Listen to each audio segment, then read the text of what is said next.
Hello and welcome to the I watched in Russian. my opinion, one of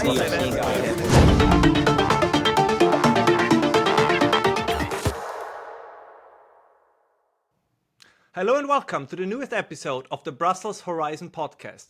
I'm very excited that today I can welcome Professor Sean McMeekin. Mr. McMeekin is a professor at Bard College in history, and he has written extensively about communism, the Soviet Union, and the Second World War. Just recently, I read his book on Stalin's War, which, despite being 1,000 pages, is indeed a page-turner. We just, before the show came on, talked about that there needs to be a German translation of the book, but for our English-speaking listeners, I can assure you will not regret getting it. Sean, welcome to the show. Oh, thanks for having me on, Ralph. It's great to be here. Well, let me begin with maybe the first and most intriguing question. Why would somebody in the 21st century still feel a calling to write the book about the causes of World War II? Well, you're right. One would think the subject had already been done to death. However, I think, this is, I suppose, a similar ethos or theme to what animated my work on the First World War, only I think it's even more pressing with the Second World War. I really do feel like once enough time has passed, it's time to maybe lift or raise some of the taboos that have emerged about the subject. The Second World War, I think maybe in Britain, the First World War has a similar position in the firmament, but particularly in the United States and really across Europe and definitely in the Soviet Union or the former Soviet Union and in today's Russia, it still has this kind of political resonance that the sacred mythology of the war still informs our politics. And I think something I talk about in my introduction about the way that Hitler looms so large in our imagination. A French thinker, Renaud Camus, I think, had a phrase about this, that effectively it's either kind of the second coming of the revenge of Adolf Hitler, that basically it's conditioned our entire way of viewing the world, the analogies that people use, the reductio ad Hitlerum arguments people are always making in the political sphere, comparing their opponents to Nazis or Hitler. Something is beyond the pale because it smacks of Nazism. All of this, I think, has become a little bit of a straitjacket, not just for our politics, but really for thinking about history. I mean, whole areas of historical inquiry seem to have just been forgotten. The Eastern Front, it's not that people didn't know in the West that the Eastern Front was significant in the Second World War, but there was, I think, almost this notion there too, well, we know the Red Army lost so many soldiers. The number most people, I think, come up with now is something like 25, 30 million, 27 million as a figure one here is bandied about, or a few Russian sources have actually claimed as high as 46 million. It's okay. It's almost like too sacred to question. Well, they just died. And this, I suppose, was supposed to prove the worth of Soviet communism, that they had done the bulk of the work against Nazi Germany, even while losing nearly 30 million men. There's a lot about the story that never really made sense to me. So as far as where I'm coming from, I mean, some of it is actually from some of my earliest experiences as a budding young historian. Oddly enough, when I was all of 18 years old and a child of the American suburbs, I was reading all the headlines from the Soviet Union. This way back in 1992, and the Library of Congress was doing an exhibition on revelations from the Russian archives. And I received a grant to do some research. I didn't really know Russian yet, so my ability to function as a historian was limited. But I discovered that there were 6 Red Army veterans who actually lived in a nursing home near my hometown of Rochester, New York, and I interviewed them with the translator, of course, because I didn't really speak Russian yet. And their stories were both very harrowing. I mean, they were all missing limbs, at least one limb in every single one of the 6 cases. And so their stories were harrowing, they were fascinating, they were moving, but they were also complicated. I mean, for lack of a better word, one of them had started the war in Poland and had been deported into the Soviet Union and worked at a labor camp and then ended up being conscripted into the army. Several of the others came from borderlands. I remember I was tipped off to another story by one of the people I was interviewing, and then I read about the story of this whole family that had survived the siege of Leningrad, but then ended up migrating south to Pyatigorsk, this kind of South Russian spa town, which was then conquered by the Germans, and they actually retreated with the Germans when the Soviet Red Army came back in. So this is all from years and years ago, but I always wanted to revisit the subject. I suppose I had a little bit of a whiff of this about a decade ago when I'd been writing more on the First World War. When I discovered that even about the First World War, there are kind of these subjects that are taboos. I was actually, oddly enough, on a speaking tour of Germany these flyers were actually dumped on a radio station in a speaking venue where people they wanted to keep me from speaking on the First World War because I was questioning the narrative, I guess, of unilateral German war guilt. It's remarkable to me that these issues still are so sensitive. One would think, again, after the passage of, in the case of 1945, we're already at 80 years. In the case of the First World War, we're already past a century. One would think one could simply have an honest and open conversation. But I think the very fact that it is sensitive, that it is difficult, that helps explain why I write. It's interesting what you mentioned at the beginning, right? There is the popular historian, and I don't mean this in a negative term. He's very popular. Tom Holland, like he makes the historian, not the actor, right? In his Dominion, he makes the argument the reason why in the West we no longer believe in the devil or hell is because we have replaced it with Hitler and Auschwitz. So any kind of revisiting history that would interpret certain events differently or more nuanced, of course, is almost seen as a religious sacrilege. And I think this is, of course, also what you ventured into. I mean, one of the interesting things that you did in your book, Stalin's War, and I want to talk about your larger oeuvre a little bit later on, but what I found so interesting is, first of all, you are using primary sources, Russian-speaking sources. So this is not that you pulled together what some people said about what happened. You look, for example, which I find very interesting, it's diaries. Maybe we can at some point also talk about. It's interesting how many people kept diaries at the time, because that must be a wonderful primary source of people that were at events. Your book, for example, begins with a speech by Stalin that he gives, right? And apparently somebody is making a toast and is saying, if I remember correctly, to the peaceful policy of the Soviet Union. And then Stalin more or less speaks up and say, no, again, I'm paraphrasing, that this is gonna change in the years to come. And then you go very much into depth, going back to Lenin, going to the Russian Revolution, and maybe explain to us a little bit the real driving force behind Soviet/Russian Bolshevism and communism. Did they mean it seriously? Were they serious when they talked about the world revolution? Was this something that they really pursued, or is this something that they just used a little bit red meat for the base, if you want, but not something to be taken truly seriously? Well, I mean, to begin with, the sources, you're right. I mean, it's diaries. There are kind of official note takers. In some cases, there were, debriefed Soviet officers who later described the events to Germans. There are at least 6, 7, maybe 8 good sources on this. And what's interesting is it used to be controversial even to claim that this happened. That is, that there was this intervention at the speech to the military academy graduates on May 5th, 1941. I mean, there are a lot of historians who used to say, like, oh, well, no, this is just some myth cooked up by, I don't know, the Germans or German sympathizers or something, that Stalin was talking about offensive or aggressive intentions, even though we now have the sources to suggest that it wasn't just a speech, but in fact they were updating doctrine, and they were even instilling the politruks, as they were called, these kind of political commissars who were instructing the soldiers and the officers. They were actually imbuing them now with the idea that they had to go on the offensive.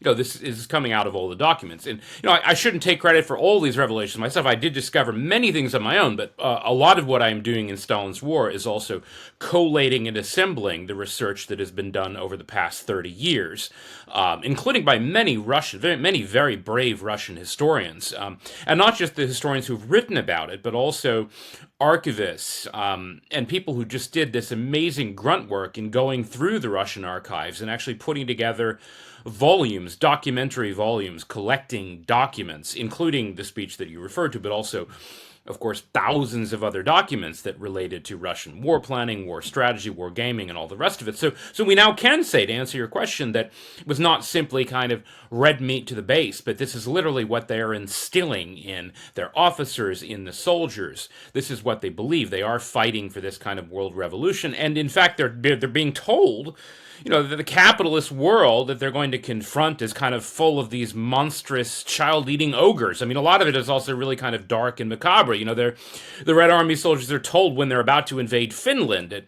the horrific tortures that the capitalists kind of have, in lying in store and wait for them. And then when a lot of them are taken prisoner, instead they're given kind of warm blankets and food and comfort. And it's so shocked that it almost kind of it causes this gestalt switch in their minds, and they almost kind of lose their sense of reason for a while, and they come to question everything that they had been told. As to whether Stalin, who's kind of at the center of obviously the whole propaganda network and the whole governing structure, whether he was a kind of true believer himself, there has always been this view that By the Second World War, and perhaps in the course of the Second World War, he began to operate a little more as a traditional statesman with traditional expansionist views of Russian foreign policy needs and so on. And sure, he was perfectly willing to operate in that sphere. He could play hardball, realpolitik with the best of them. But if you simply look at his utterances over the years, he absolutely was a communist, and he did see the world in this kind of binary way. In fact, the argument that he had supposedly turned into this kind of traditional-minded statesman is utterly belied by his behavior after the Second World War, when, of course, you see a whole series of new terror campaigns and the paranoia creeping in about cosmopolitanism and American influence and American spies and eventually Jews and the Doctor's Plot. He is very much still a communist who actually believes in a lot of this, what to us seems utterly irrational, kind of, that the Jews are kind of they're controlling Wall Street and American foreign policy, and a lot of this, they're actually Nazi tropes, but Stalin actually believed in them. He just believed them in more of the communist way of a capitalist conspiracy to kind of isolate and destroy and conspire against the Soviet Union. Now, was he capable of operating in the same way the Soviet foreign policy apparatus, the ministry, the commissariat of foreign affairs, as they called it? Obviously, they also had to operate kind of in the real world and at times meet people from the capitalist world. But no, I don't think it was just kind of raw meat for the basis. I think most of them actually believed this stuff. And the few who came to question it, like Beria, who after Stalin's death questioned the whole thing, and he said out loud, do we really need East Germany to be communist? Well, what did they do? They arrested him and pulled down his pants and threw him in the back of a car and then shot him. So he might have come to doubt it, and yet they didn't want to go along with it, so this is, of course, even after Stalin's death. One of the most interesting parts of your book, and we can talk about your critics a little bit also if you want to, but one of the most interesting parts I find condensed at the beginning, when you tell the story about, so the Russian Revolution happens, Lenin comes to power, and then the struggles the new regime had to get international recognition. And what one can read in the way you describe it is that they were quite shrewd in what they were doing, right? I guess we both agree that Bolshevism is not the kind of system we want to live under. I think it's a totalitarianism that nobody should live under. But one cannot deny that the leadership, starting in 1917, those were not clowns, right? Those were not idiots. I think very often, if you think that something is evil, very often people also think that it must be stupid. But even evil can be smart, to put it in those terms. And one thing you flesh out in great and fascinating detail is the relationship between the United States and the Soviet Union in the early days. And something I did not know, and I found it fascinating, and I'm already planning to include it in some of my future writings, is when you describe how central American businesses were to the industrialization of the Soviet Union, but also a little bit, and I'm not trying to put words in your mouth here, so correct me immediately, but almost some naivete on part of the Americans and the Roosevelt administration in their dealings with the Soviet Union. Do you think that's an accurate description, that in the West and in the United States particularly, maybe less so in the United Kingdom, that even up to today, it took them a while to realize that there was an ideological program and a plan that the Soviets wanted to execute, and that everything was permissible on the way there, but the goal never changed? No, I think naivete is a good word to describe the approach of the Roosevelt administration. And not actually in Stalin's work, but in my more recent work, To Overthrow the World, The Rise and Fall and Rise of Communism, a comparison that I make is the approach of the Roosevelt administration to Stalin and the Soviet Union in the 1930s, to the rhetoric that we were hearing coming out of Washington in the 1990s about opening up China. This idea that, all they really need us to do is to overcome our anti-communist prejudice, and if we will start trading with them, they will become more like us. So that was the idea vis-a-vis the Soviets in the 30s and vis-a-vis China in the 90s, that they would become more like us. And instead, it kind of went the other way around. We became a little more like them, ultimately. But the naivete, I think, to begin with, what Roosevelt thought that there was this kind of almost irrational prejudice on the right against the Soviets, which was harming what should have been a kind of healthy business relationship. What was actually holding back U.S.-Soviet trade was, of course, that the Soviets had nationalized property, including banks, and they had basically defaulted on all foreign obligations, effectively declaring war on, you might call it private capital or investors in Russia. nearly all of whom were expropriated. It was actually fewer American citizens. Let's say in France, you're talking about almost 1 million actual private citizens who had their not maybe their life savings, but some proportion of their life savings, which had been invested in Russian bonds, real estate equities, etc., vanished, just poof, and they never got it back.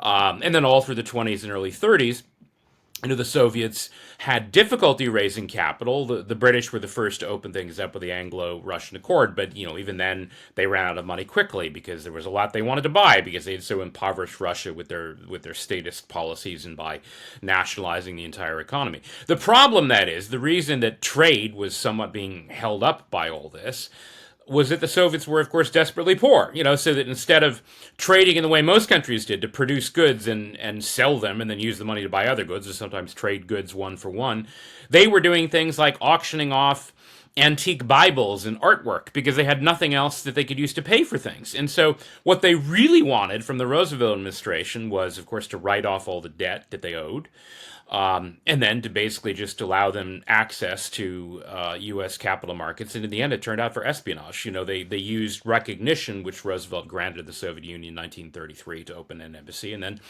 they conducted mass industrial espionage operations, particularly in aerospace. A lot of the later Soviet Air Force was based on these designs. Sometimes it was more overt. Sometimes they would actually just pay for patents.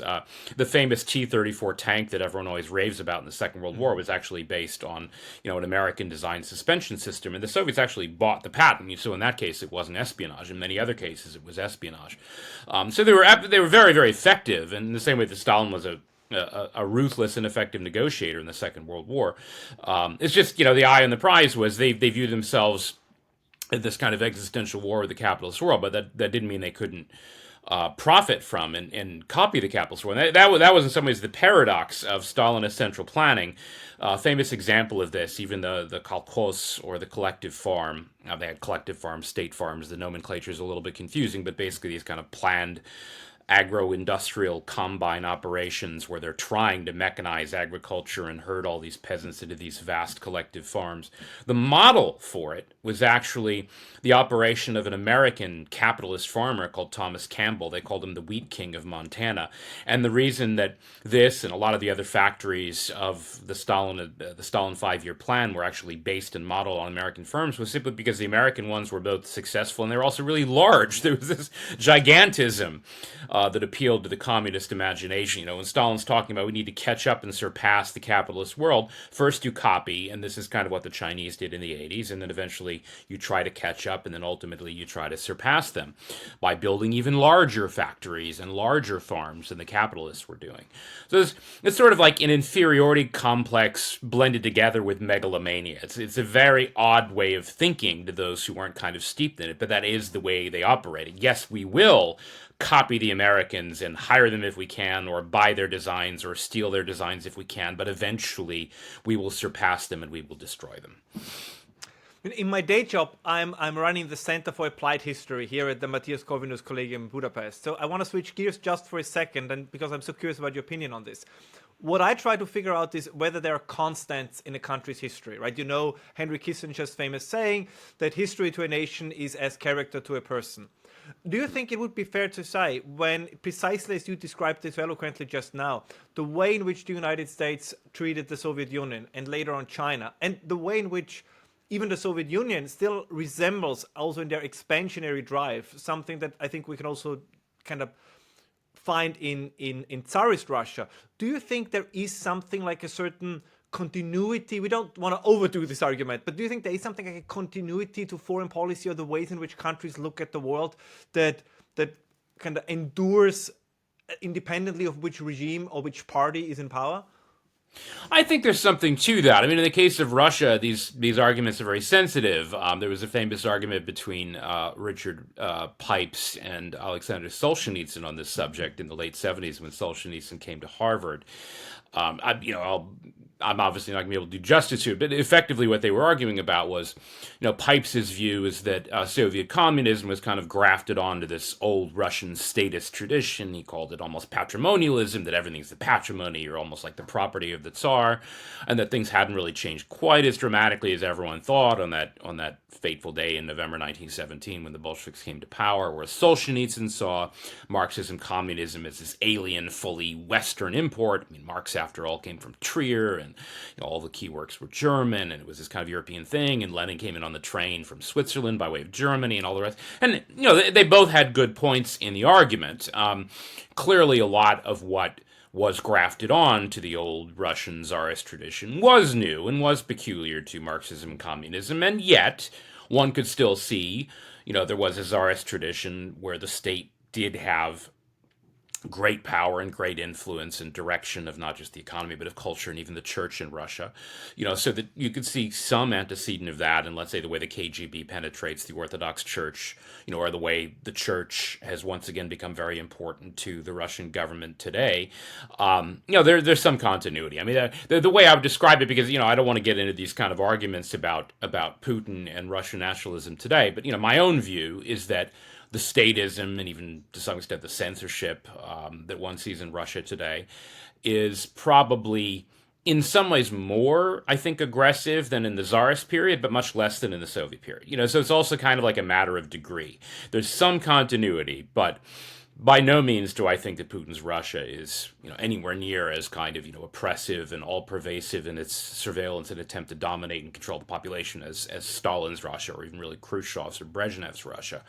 On the other hand, it might be a little bit more virulent in some ways than under the Tsars, where the aspiration was there, but honestly, like the Okhrana was kind of tiny, and maybe they had 1,000 or 1,200 officers, secret policemen for the entire country, and there were parts of Russia that were very loosely governed, and famously the Tsarist censors, they tried, but they let through Marx's Das Kapital. They banned the Kreutzer Sonata, but not Das Kapital. So however much they might have liked to control the information flow, they weren't actually very good at it. They kind of just weren't, I suppose, as ruthless. And these statistics that you'll see famously about, political prisoners executed in Tsarist Russia for the century before the Russian Revolution, the Bolsheviks might have run that up in a day or two. It's just not remotely commensurable. Or you could say, like, under Putin, journalists who have disappeared or died in mysterious circumstances or been killed.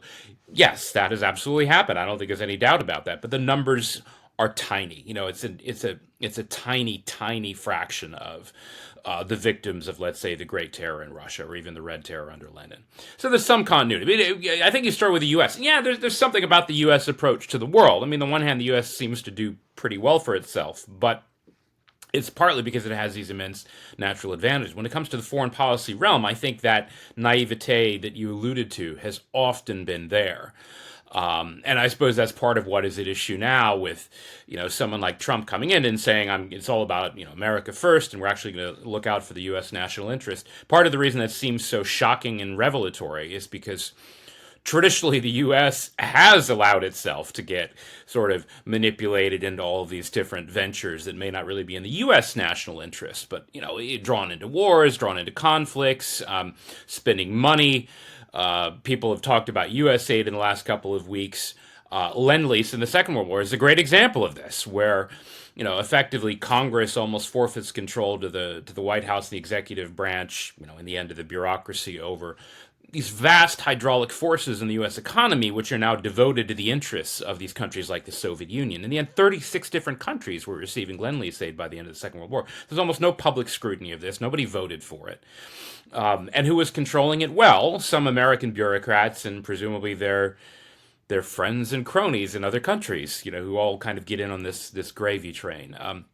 And, there was a lot of that in the 40s in the same way there has been since the end of the Cold War, with, I think, ever less congressional oversight. And I mean, one of the sources I was absolutely fascinated by, actually, this is an American source, but, I was just looking through the Lend-Lease files in Washington, and I was reading these letters from private citizens, and in some case, kind of local politicians or state legislatures, just trying, what exactly has happened? Like, why did we transform the entire American pork industry to meet the needs of the Soviet Union. Why did we send 90 million pounds of butter to the Soviet Union and tell Americans that they had to make do with margarine? And this is something I always used to wonder about, because when I was growing up, we were all told margarine was good for you and it was better than butter. And I didn't realize it went back to the Second World War, because they had to come up with some argument to convince the public that no, actually margarine's fine, whereas in fact they tried sending margarine to the Soviets, but the Russians said we don't like it. And so we kept sending butter to the Soviet Union.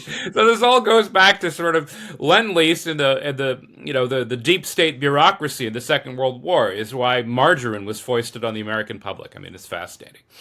So there is some continuity. We should not overdo this argument, but the Russian, I know, like, you've specialized, of course, in communism. I come to it in a second, but when you look at Russian history up to the Russian Revolution, to 1917, my sense, as somebody who doesn't know that much as he should about Russian history, is that there was always a tendency within Russia that they, or at least the Russian elites, that they wanted to be part of Europe, right? You know, we look at the arts, and even, you know, Dostoevsky and Tolstoy. I think we would consider them as part of the Western heritage of Western civilization. And once you have the Bolshevik elites in charge, would it be fair to say that shifted? That instead of joining the West, however this would have been possible given the size and the differences between Western European and Russian culture, but the Soviets, I think, openly rejected it. Do you think that was a historical breaking point, or again, is it an argument taken too far? Yeah, I'm not sure how great a break it was, just in the sense of attitudes vis-a-vis Europe. I mean, it's fascinating. You mentioned Tolstoy and Dostoevsky. I would probably line Dostoevsky up more with the Slavophiles as opposed to the Westernizers.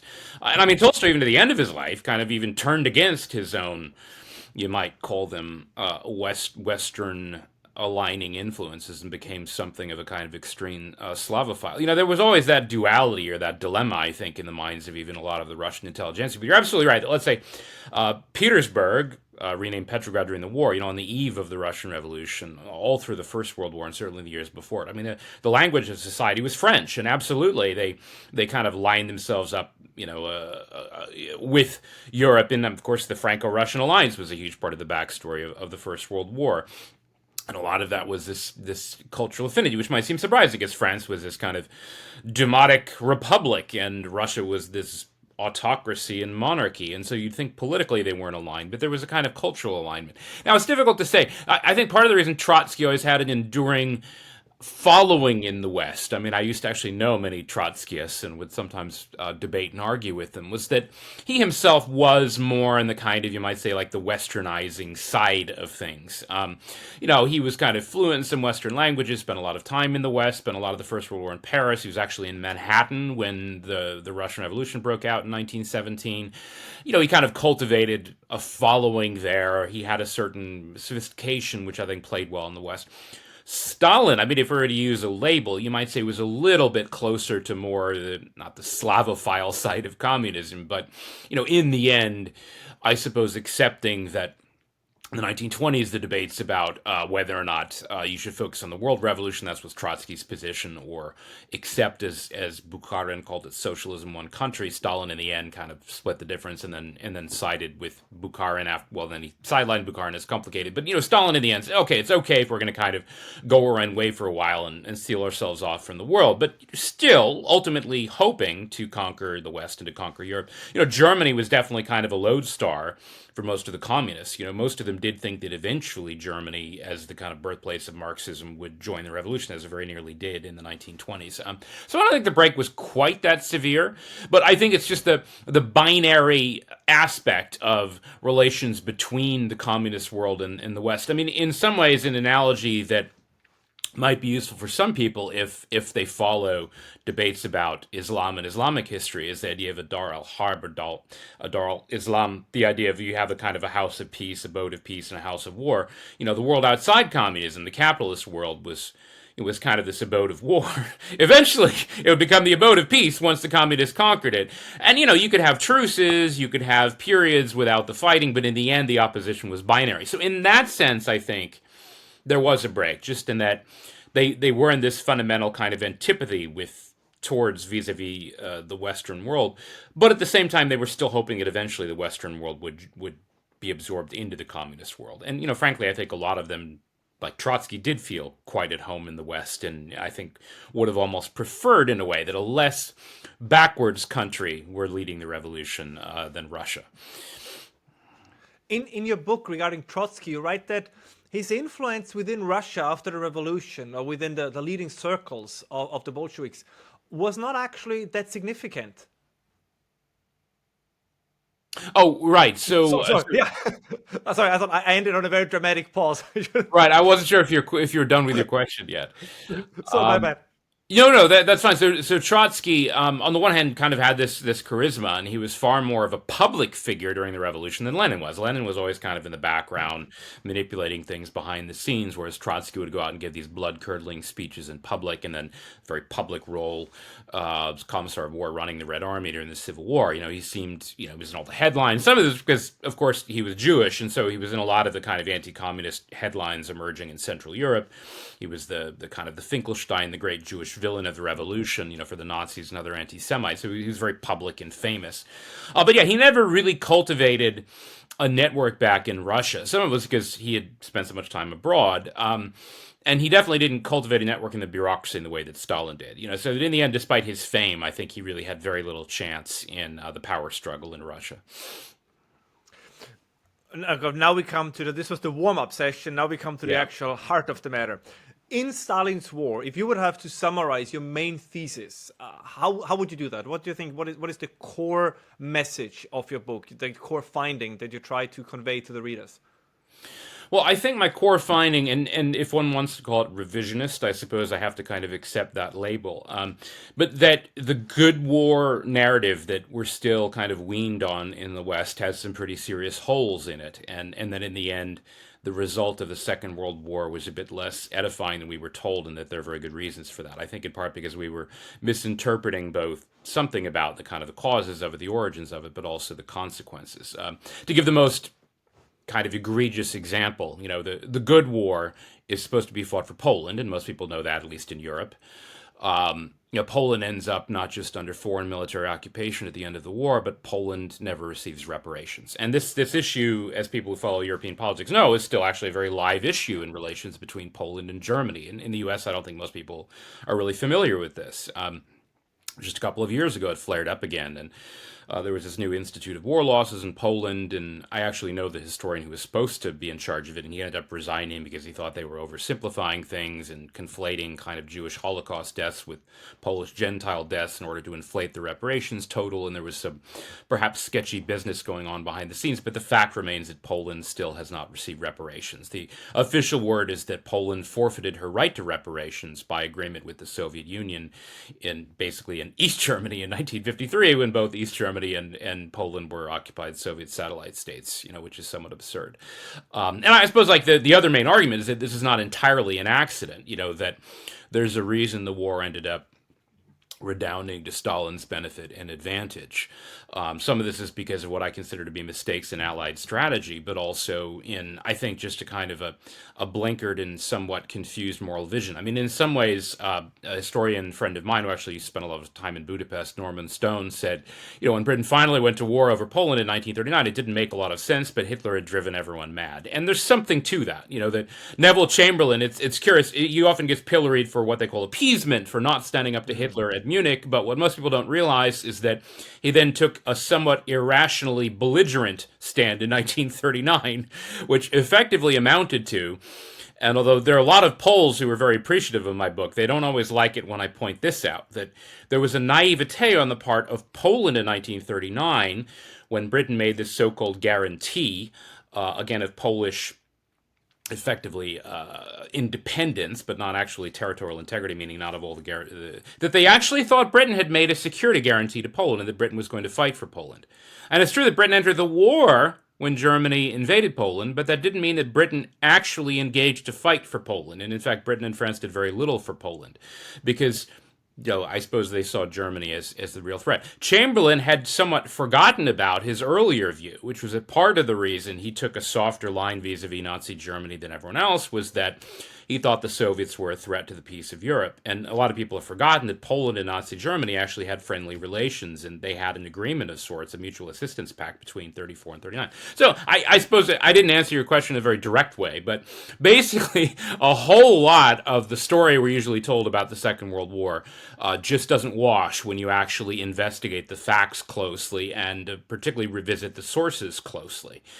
Up to and including, of course, the fate of Eastern Europe and Northern Asia after the war, which is kind of the main kind of focus of the book, is what happens there because of both the appeasement really of Stalin and the kind of the tilting of the entire war and even the prioritization of Stalin's needs by particularly Roosevelt, a bit less so Churchill. Churchill wasn't quite as I think deluded and naive as Roosevelt was vis-a-vis Stalin.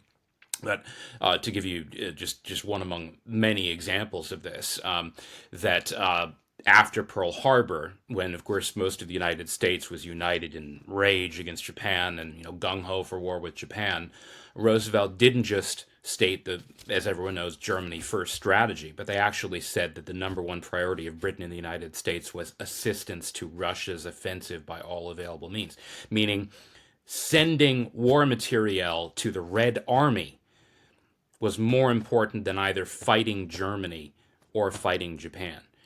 This is the Arcadia Declaration of December 1941. I mean, it's just astonishing if you try to explain this to people in common sense terms, and yet that was actually the decision made mostly by Roosevelt. Churchill, he had to go along with it, but he did go along with it. Do you think it was? What's so interesting is, and actually you did answer the question fantastically, but in a way that it opens up so many new questions. We often have this impression that after Hitler came to power in 1933, the next 12 years have been set in stone. And that this is always the benefit of hindsight. Right? We look back and say, oh, this is how history worked out. It couldn't have worked out any other way. But I think what you just described, the diplomatic initiatives, the true approach of seeing the world as a huge chessboard by the Soviets, by the Nazis, and by others, right? Kind of moving pieces around. And of course, we have, which you also describe in your book, the things that were happening in Southeast Asia, right, with Japan. So there was really, it's tremendous what was going on in the world at the time. It's very hard, I believe, to comprehend from our contemporary perspective. But if we look at all these developments, as a somewhat provocative question, there has been now a sense of the kind of revisionism, if you want to use the term, that you do in your book, I find very refreshing.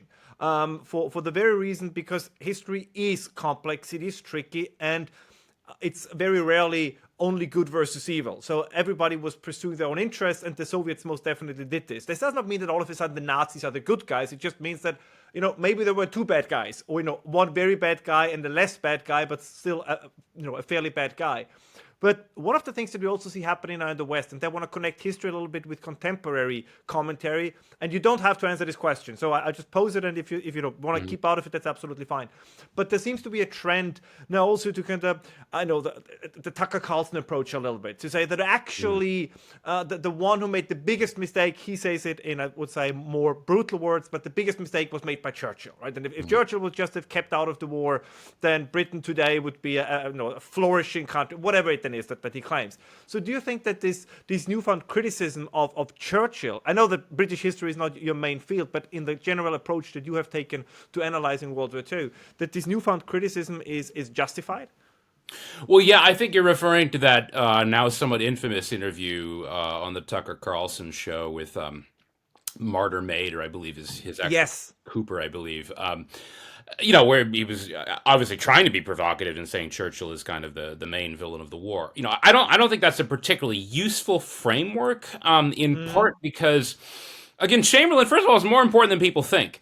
Churchill doesn't actually come to power until May of 1940, and by then, not everything had been cast, but the die has been cast in a lot of different ways. I mean, like, the really critical hinge moments to me, when you talk about how things might have turned out differently, I talked a little bit about Chamberlain in 38, 39, but even moving forward into 39, 40, curiously enough, and I'll come back to Churchill eventually, but curiously enough, the section of my book that made people the angriest in Britain. And believe me, people were really angry about some of what I said in the book in Britain. And I was kind of surprised because some of them were upset that I'd impugned Churchill, although oddly Americans, I think, took more offense on Churchill's behalf than Britons did. No, what made them the angriest in Britain was when I talked about Operation Pike. This now mostly forgotten British initiative that they were looking into in early 1940, where they came very close to going to war with the Soviet Union after the Soviet invasion of Finland. And one of the things they were actually looking into was bombing the Caucasian oil fields at Baku, and also the pipeline going across basically the Transcaucasus to Batumi, because basically, the Soviets were now an aggressor. They were allied to Hitler. In addition to that, a lot of Soviet oil was going to Germany. So that way they would actually knock out a huge proportion of the natural oil available to both Stalin and Hitler's armies. And what's really strange, I think some people just don't like counterfactual. The thing is, this isn't even a counterfactual. It's something the British actually did. They conducted these overflights.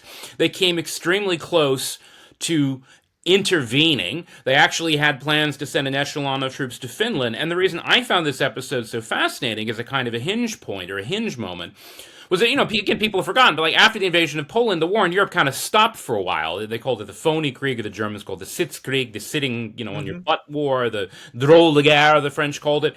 And world headlines were actually focused on the Soviets, because the Soviets were allied to Hitler, and the Soviets were the ones who invaded Finland, and this brutal, unprovoked aggression that was getting, really bad publicity. The Soviets are ejected from the League of Nations, and in fact, the Soviets are not only just being denounced by the kind of Western so-called liberal democracies, but even countries like Hungary and Italy. Again, we think, oh, well, yeah, but they're part of the Axis, and the Axis is one side. No, actually, everything was still in flux. So much of Europe was united in opposition to this brutal Soviet aggression against Finland, and a lot of these countries still saw the Soviets as a greater threat to civilization than Nazi Germany. And there was the possibility, really, of a kind of a huge, almost coalition developing against the Soviets. Now, in the end, this is basically cut off because Stalin sees it coming. Stalin has really good intel, and so he basically negotiates an end to the Finnish war much more quickly than people thought. And then the Nazis kind of preempt everyone by beating, the British just in a matter of hours to Norway, and then it looks like you're in a totally different world a couple of months later, and the Germans, of course, invade. In fact, the German invasion of France and the Low Countries in May 1940 is also what buried this story. Fitzroy MacLean, the agent that was supposed to do the negotiations with the French command at Damascus, he's actually in Paris when the Germans invade, and he has to go back to London. So the whole story just gets completely buried. And for some reason, this enraged everyone in Britain to even talk about it, which I just find bizarre. It's something that actually happened, and okay, in one case maybe nearly happened, it didn't quite happen, but because it reminds them that there were other possible outcomes in the war.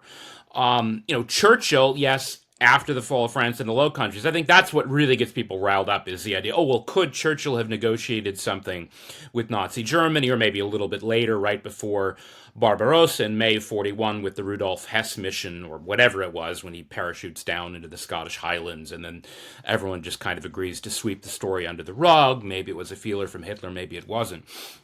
The part of the story that I never understood is I see why people in Britain are still kind of sensitive about the war.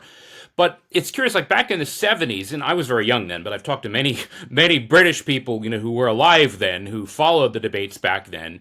And back then you could actually say out loud, yeah, I actually think Churchill kind of brought down the British Empire. And, some of what he did was heroic, but some of it didn't actually turn out very well. Eventually, for whatever reason, he became kind of almost like this sacred part of the story, of this whole thing, like, we stood up to aggression, the good war, Churchill's a saint, kind of, you can't criticize him, which was not the case 50 years ago. It's kind of strange that happened. It happened even more in the United States, where, just questioning the kind of almost the wisdom of what Churchill did. The part that I don't get from the British perspective is, okay, he made these choices, and maybe they were good ones, maybe they were bad ones, maybe they were heroic. Maybe Britain committed strategic suicide and gave up her empire for a good reason, and that's possible. But you simply cannot objectively say that the foreign policy of, and you have to include Chamberlain here too, but the foreign policy of Chamberlain and then Churchill between 1939 and 1945 benefited Britain in any sort of objective way, because Britain starts the war a wealthy country with a global empire, and by the end of the war, she's massively indebted, particularly to the United States. The empire is in hock. It's basically falling apart. The Americans are sort of picking off the pieces. If anything, I would think people in Britain would want to hear that story, whereas in the U.S., maybe people might not want to be reminded. It's really strange that we have the Churchill cult here, because we treated Churchill terribly. Yes. This thing that came out a little while ago, Trump shocked everyone by saying he wants the U.S. to get back something from Ukraine with rare. I was thinking about just that, yes. Right. Look at what the U.S. did vis-a-vis Britain with the basis for destroyers deal of 1940, where we turn over these kind of mothballed, decrepit World War I destroyers. In exchange, we get these 100-year leases on most of the critical infrastructure of the British Empire in North America. The Lend-Lease aid, which all has strings attached. The U.S., people forget this too, the U.S. had held Britain in default since 1934. And so the U.S. also basically got nearly all of Britain's gold reserves, which were actually shipped across the Atlantic and ended up at Fort Knox. Maybe they're going to audit it. Maybe it's still there. Who knows? Maybe it isn't. But we basically took Britain's gold. We took Britain's empire in exchange for, frankly, not terrifically generous aid, which did not really allow Britain to punch very strongly in the Second World War, to the extent that by 43 and 44 they were a very junior partner in the alliance and really treated quite brutally. I mean, at Tehran, I actually didn't realize this was quite as explosive and controversial until after the book came out, but because I thought most people knew about it because it wasn't really a secret, but that Churchill actually proposed to Stalin that the U.S. and the Soviets should sort of collaborate to promote a communist revolution in India and destroy the British Raj. I mean, he basically said, I think we should have a kind of social revolution from below, much in the Soviet style. Stalin is the one who actually told Roosevelt he thought that India was a lot more complicated than that, and maybe we shouldn't really be mucking around there. It was Roosevelt who he was so anti-British empire in his kind of general worldview that he was actually proposing to subject the British Raj in India to a kind of communist revolution. I mean, it's astonishing in retrospect, both how anti-British Roosevelt was, and in a lot of ways, he treated Stalin not just as a partner, but I mean he gave Stalin almost everything he asked for and sometimes more, and he treated Churchill and the British with brutality in diplomatic terms. I mean it's quite amazing, really. I mean, that seems like a much bigger story, because I think it's true. And if one compares, again, something you describe so eloquently in your book, from 1917 on, the treatment that the Soviets experienced via the Roosevelt administration, and then later on the treatment, at least in the economic and geopolitical realm, the British received, one is hard-pressed to say that there were inclinations that appeared to sympathize more with Stalin than they did with Churchill. And I think what you just said pushes us in a similar direction. And I think they absolutely did. I mean, if you look at Roosevelt, the circles around him, I mean, some of it is probably because of his wife, Eleanor, was very progressive and her friends. But, people have talked for years. People have known about not just espionage. And I think a lot of times people go back and forth about not all of them were Soviet agents, or there weren't that many Soviet agents. But it wasn't just the so-called agents, whether or not they were paid, who had Soviet handlers. It was people like Harry Hopkins, who was probably almost the second in command. He'd be sleeping in the Lincoln bedroom for the entire war. He's almost the first person Roosevelt sees when he wakes in the morning, and the last person he sees before bed. He's almost like Roosevelt's spouse in a way. And he's quite open about the fact that everything he's doing is in the interest of the Soviet Union. He brags about this to reporters and journalists. There's nothing hidden or secret about it. And so some people get in this, I don't know if you can prove that Hopkins was a Soviet agent. It doesn't matter whether he was a Soviet agent or not. Nearly everything he did during the war was to promote Soviet interests, and he boasted about it openly. It's kind of amazing to me that this isn't more of a scandal. Again, he was quite open about the fact that he was serving the interests of the Soviet Union. I mean, at one point in the Tehran conference, he actually tells Churchill, this is Roosevelt's view. They're trying to corner Churchill on the question of the timing of the D-Day landings and whether they're going to be permitted any Mediterranean operations. And basically the idea is, no, you've got to rush the D-Day landings, throw it all into basically Overlord, and you have to rule out any operations in the Mediterranean in spring 44.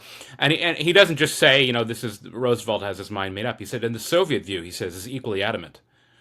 So Hopkins is telling Churchill that both Roosevelt and Stalin have basically sided against him, and how did he know what the Soviet view was? It's kind of just one of those like little admissions that kind of gives the game away. In the same way, Hopkins was kind of passing Roosevelt notes under the table when for a little while at Tehran, Roosevelt was suggesting that maybe the Allies should consider operations somewhere, landing somewhere in the Adriatic region and somewhere in the Balkans, and maybe they could link up with the Soviet armies and kind of liberate Europe together. And Hopkins is, passing him notes under the table. You've got to stop this. Shut up, shut up. The Soviets won't like it. I mean, it's amazing. You cannot make this stuff up, but it's right there in the historical record.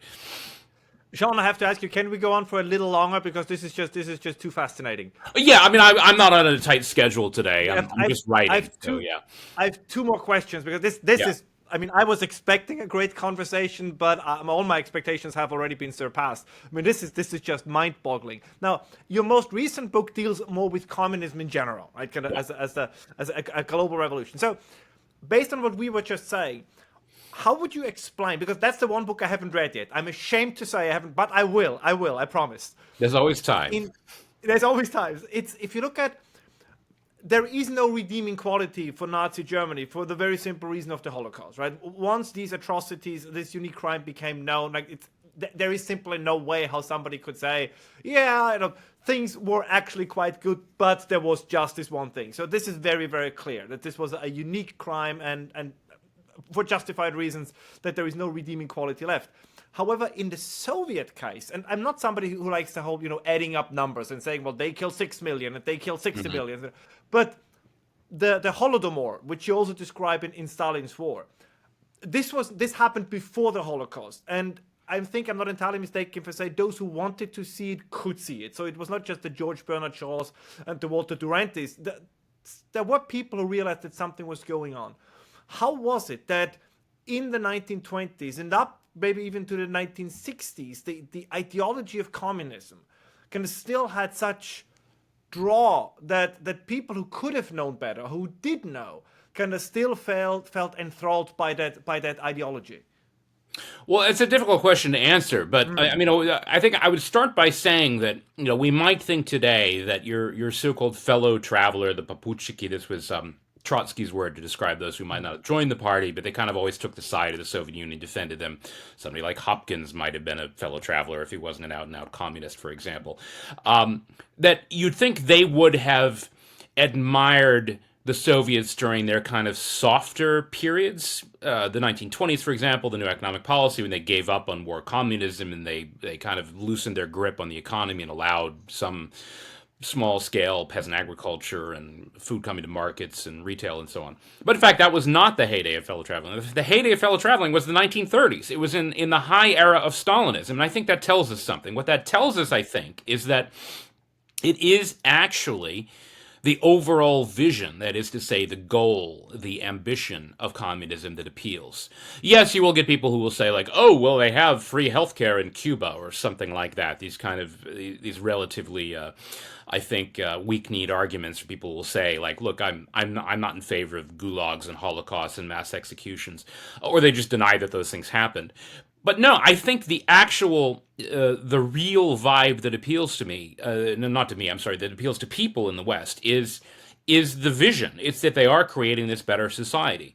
Whereas let's say Nazi Germany, at best they could say they're trying to secure a better homeland for, the Germans and the Aryan races and perhaps improve the economic development of the continent to settle these lands that aren't being well taken care of by the Slavs, and we'll do a better job. Something like that, which doesn't really have universal appeal. Whereas the claim, the boast of the communists was that they were building a better world.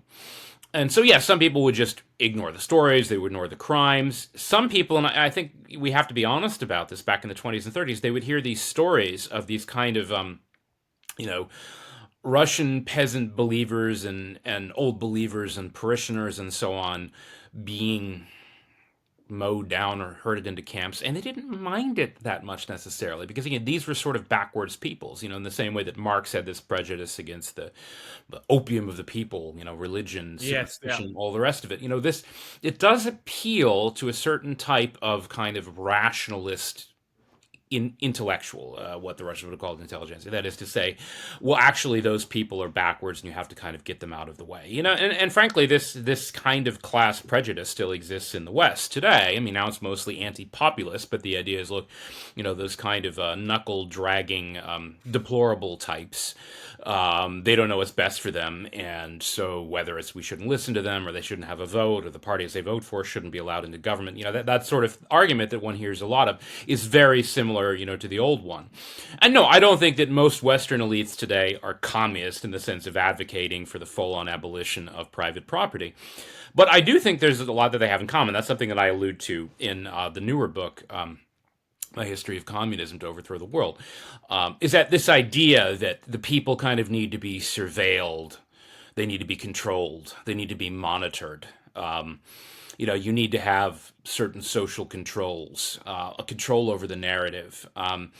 That all of those things are very, very consistent with communist doctrine and also practice.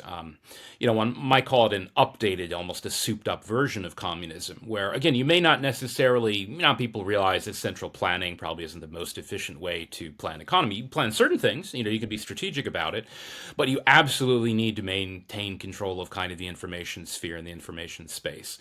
And that's something, they had a version of that, obviously, in Nazi Germany with Goebbels' kind of propaganda network, and, obviously they had spies and listening posts, and they kept track of the population, but they didn't really do it as systematically as the communists did. It was often a remark that the Stasi, for example, if you look at both the actual paid agents they had and then the inoffizielle Mitarbeiter,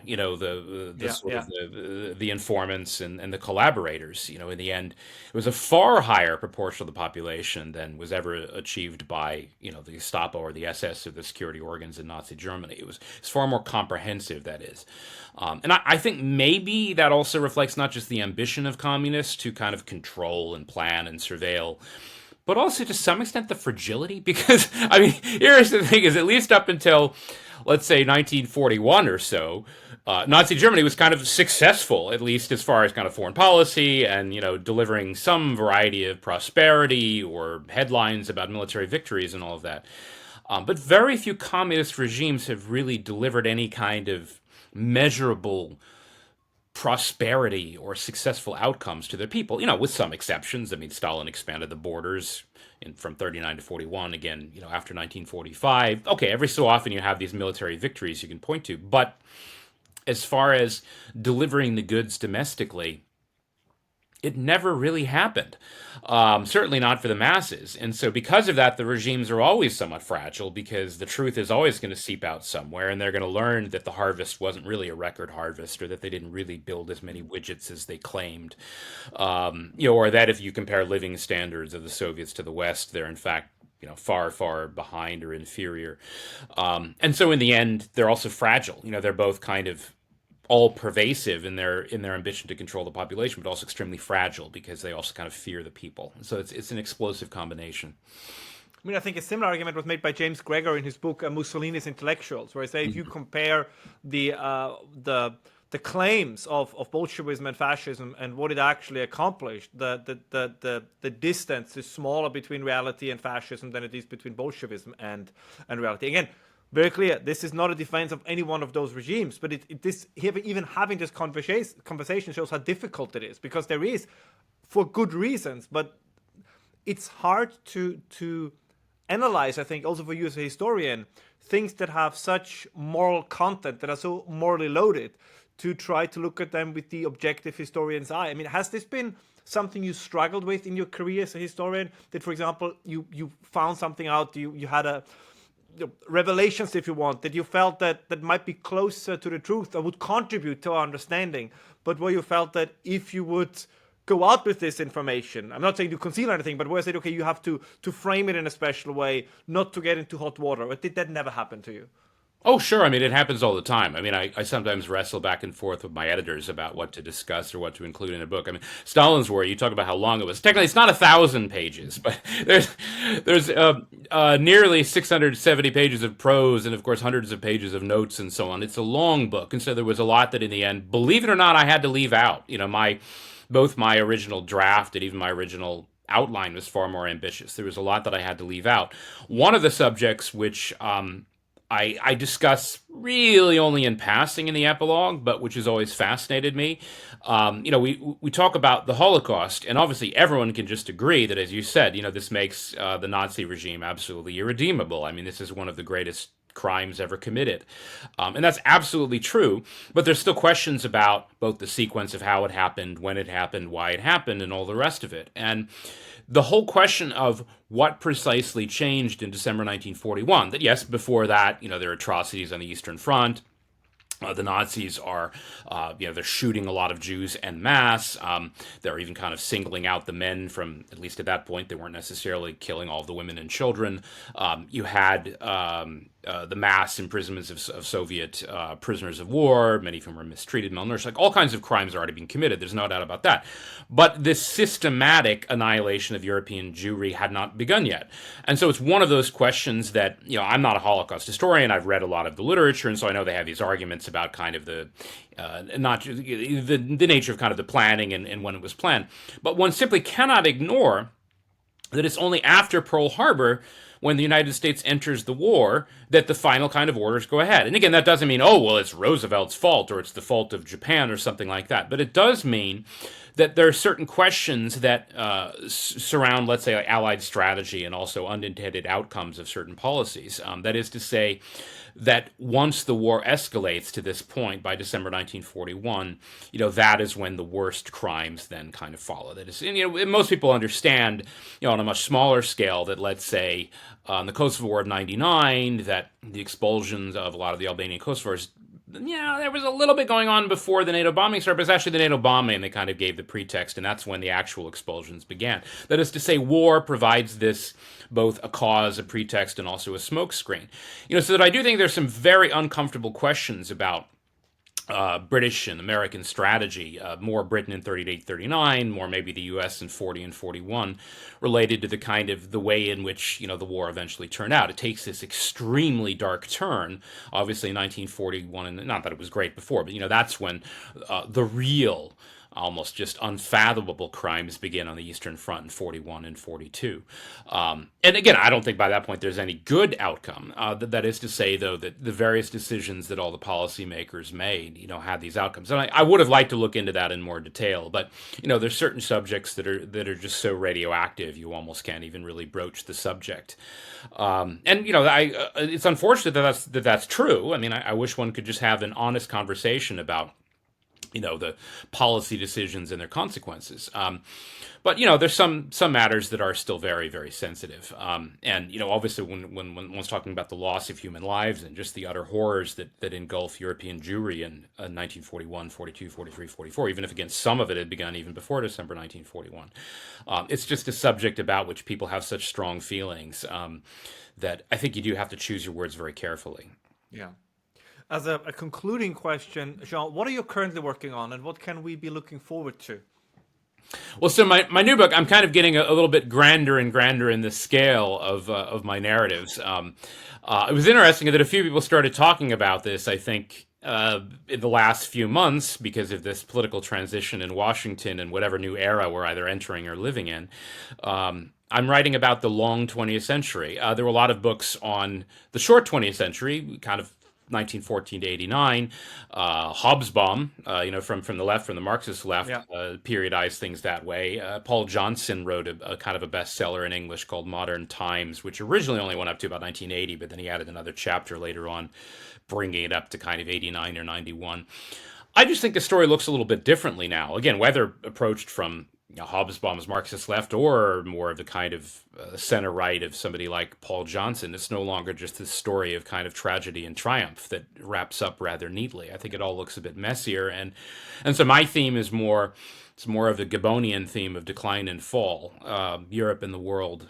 Not my working title, which I don't know, maybe I shouldn't share it, but my working title is The Long Retreat. So the idea is Europe from this kind of pinnacle of power and prestige and civilizational sophistication, even if a lot of people would say it was obviously built on the backs of kind of imperialism and domination of lesser nations and colonies, which to some extent it was.